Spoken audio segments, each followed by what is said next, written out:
Mayong hapon, ma'am. Magpakilala na ito, ma'am. Anong pangalan mo, ma'am? Dina Valdepeñas. Okay. Ma'am, pwede mo masaysay sa amon ang masubo nga natabo sa imo nga utod nga si alias Toto, ma'am. Kung ano ang mga ay ano ang imo nga mahambal sa iya nga natabo, malaing natabo sa iya, ma'am. Sa akon kay ara ko sa layo, ara ko sa Dubai. Sa to nga time nga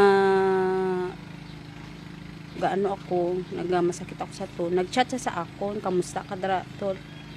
So nag-chat ba ko sa iya nga okay lang ikaw dara. Nya okay lang. Nya diin ka. Amo ko nga diin ka mo kaya ari ko sa promulok ka ano. No, bra. Sa tuwa time nag-inom abito to sila. So mga upo niya nagtagay-tagay kami diri pambayad. Okay, mo halong ka dara kami. So na to time nadula na. So nag-chat naman siya nga amo na istorya siya nga amo na. Nga may problema daw siya. Kung anong problema mo haw, di abi pagisugid ko ano ang problema ba. Nya basta mo problema niya nga ginakapoy na daw siya amo na ba.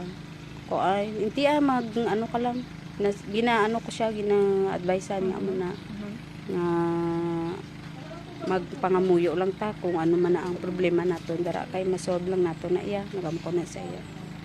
Ito na nga ba siya nga bantayan ko sila nanay, sila tatay, ano ko kumbaga mo na dili to ang pamilya niya sa akon ba nga di ko pabayaan ang pamilya ko. Amo na puro arang ka sa akon nga utot sa privacy niya na abi kung ano gid ang iyang ano sa hinungdan sa oo. Pero ma'am, after ay prior sa tong natabo, ma'am, mga pila ka adlaw kamong ga istorya sina ma'am bago Mga Friday abi kami sa to nag-chat. Tapos amo na to kumbaga kay di ko abi na ano gid nga na ano siya. Weeks lang, ma'am. Oo, the weeks lang gid. Pero wala nang itong mga naglinigad nga mga binulan nga problemado ba siya, ma'am? Wala gid ko kaano. Oo, kay hindi ko man abi siya nakita gid.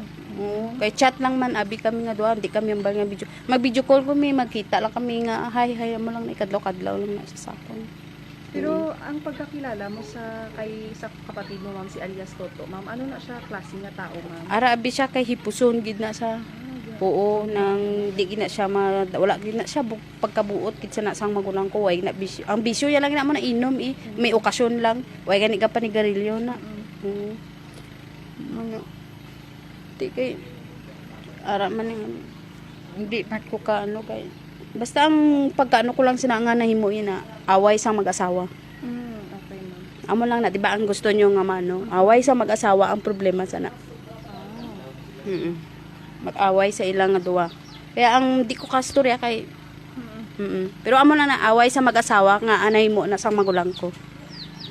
Pagkatapos sa itong insidente, ma'am, hindi para na sa inyo nga privacy, ma'am, hindi mo man isa-isay sa amon pero nagasugid man bala siya sa imo sa mga problema niya, ma'am? Wala anang galangot lang ang iyang abot amo lang na pero hindi gid sambal nga ginamo tambal. Pero tung sa panahon nga sa to, ma'am, nang nakitaan mo na siya sang sign, ma'am. Wala ko nag-expect nga maghimuon niya na pero nagambal siya nga gusto niya daw mapatay.